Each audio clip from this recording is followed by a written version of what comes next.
Thank you for watching the show Beef. I am very appreciative of all the feedback and comments, and I'm excited to hopefully bring you season 2. Yes. I think mine is 77 inches, but yes, the same. I really loved it because it's, to get the real deep black, it's very difficult with most TVs, especially in rooms that have light coming in. But even in the daytime, the OLED, the blacks are very, very black, and the colors are true to the color that we are looking at when we're color correcting. So it's very nice that there's no loss happening. We spend so much time in post-production making sure the image is perfect, and oftentimes people, when they watch on their home TVs, settings aren't correct and the blacks aren't that black, and so it's really nice to see the image that created actually show up correctly. Yes, 4 films that would look great on the OLED. I think, well, definitely for sure, Director Park's Handmaiden. I think that would look incredible on this. That has such rich colors. Ryu Sung-hee, the production designer, has such incredible sets, and I think the colors are so vibrant. I think that would look incredible on this. I think maybe Director Bong's Mother would look really great on this. There's some really wonderful night scenes in that movie, and then of course the mother dancing in the field. I would love to see that on the OLED. I think Paul Thomas Anderson's There Will Be Blood would look very good on this. A lot of oil, a lot of rich blacks. And I think Ari Aster's Midsommar would look very, very good on this, because that movie actually has very little darkness. It's such a very bright movie, but he does such an incredible job of creating tension and horror in a bright environment. And I think with the contrast on the OLED, that movie would look incredible. What scenes to watch on the LG OLED? I think episode 9 scenes would be really nice. There is a particular scene when Jordan, after she kind of gets crushed by a door, and then the whole building's atmosphere changes, and there's fog, and the lights turn, lights turn red, and that scene will probably look really nice on the OLED because there's a lot of rich colors that will come through very well on the TV, and that goes into a lot of nighttime stuff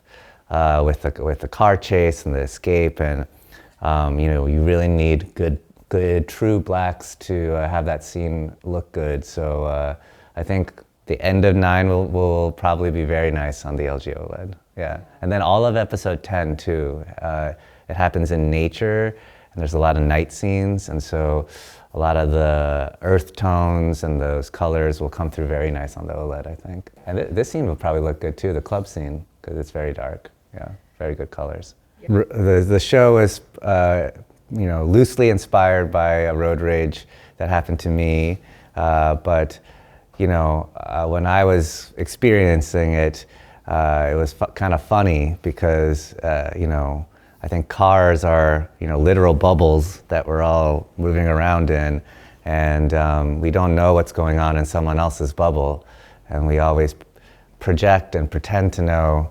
And so I thought that was a very interesting microcosm for life in general. And so, and so that's why I sort of wanted to use road rage as the inciting incident. And, but of course, it starts with anger, and then the show becomes about a lot of other emotions as well. Yeah, we worked together on Tuca and Birdie, but I actually didn't know Ali that well on Tuca and Birdie, because I was just one of many writers. But I had known Steven for a very long time. We had been good friends, and so it was really nice to get to know Ali better. And I'd never worked with Steven before, and so it was definitely, we became very fast, close friends immediately. And I think having them on so early in the development of the show, they were on as executive producers even before we sold it to Netflix. And so I think that allows me as a writer to really craft the characters specifically for them. And I think that's why the characters fit so well for them, is that we constantly talked and we constantly collaborated, and it wasn't like me just alone writing and then I just hand it to them. A lot of back and forth ideas, and so I think that's really what makes these characters kind of have a little bit more spark to them, is our collaboration. So it was very rare and very special that I know on so many shows this doesn't happen, and so I'm very, very grateful for our friendship. Yeah. The meaning of her smile. I think we really wanted to show two people who don't have purpose in life, and they are very lost inside. And I think this incident and this person that she can now put all of her focus on gives her actually a sense of purpose that she was missing, and it's actually somehow almost a happy, joyful experience. Even when they're running away and they're coming out of the house and she's running after him, they're laughing and smiling almost like they're kids playing like a tag or something. And so, I think sometimes in life, even the most darker or tragic things can sometimes inspire purpose and meaning. And so that's what we wanted to show through that smile. I don't even know that I was doing it intentionally. I wanted to have crows as a symbol, and then the witch was sort of based on a lot of children's books that I had read growing up. And I guess just naturally, a lot of these symbols seem to have black in it. So it definitely wasn't as intentional as I thought it was going to be, but I was just picking things that from my life that I sort of resonate with in terms of whether it be the witch or the crows or the void or the ground. And I guess for some reason all those things in life are black. I think the feeling that both characters are struggling with inside, a lot of people call that feeling the void. And so this emptiness. And I think, black in the absence of light definitely captures that very well. It's funny, Steven's last two movies also have a lot of fire in it.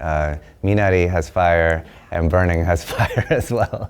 And so maybe in some ways this was finishing his fire trilogy. But yeah, no, I think, similar to the crows and the black and everything, I think just naturally, a lot of the things I was gravitating towards seemed to have fire in it, probably because, there's something about setting things on fire, the destruction of it, that feels, it's like the phoenix. The phoenix burns down and it has to become ashes in order for it to rise again. And so, I think that sort of symbolism of fire throughout, ancient literature has that significance. And I think, a lot of this stuff I sort of, I guess stumbled into. I didn't really, I didn't start with the idea of like, I want fire to be a theme. It just kind of naturally happened. And so, I think a lot of things in Beef, it was just mostly just looking at my life and other people's lives, and then trying to put that into the show, and then it just kind of almost organically becomes its own thing, and its own themes start to arise. So I wish I could say I was really smart enough to plan a lot of these themes carefully, but it was sort of a little bit accidental, yeah. Well, when I first started developing Beef, there was a quote by Carl Jung, the psychologist, that was sort of the guiding principle for the show. And his quote, he says, "One does not become enlightened by imagining figures of light, but by making the darkness conscious." And so I think I really wanted to write a show where two people were able to express a lot of the darker and ugly things inside and realize that, oh, they're actually the same. And in that connection of being able to almost look in the mirror and see someone that has all the same mistakes and flaws as yourself, but they're still there in the bed next to you at the end. I think that's a very, maybe one of the most powerful actions we can show another human being is, despite the flaws, that you will still stand by them. And so, I think that that's something that I know is very important in my life, and I think looking around, I see that we all need to try and show that more. And so, that's why, that was ultimately the real, main message of the show. Yes, of course. Yes, I would love to. Yeah. Thank you for watching. Thank you for supporting Beef, and hope to see you all again soon. Thanks.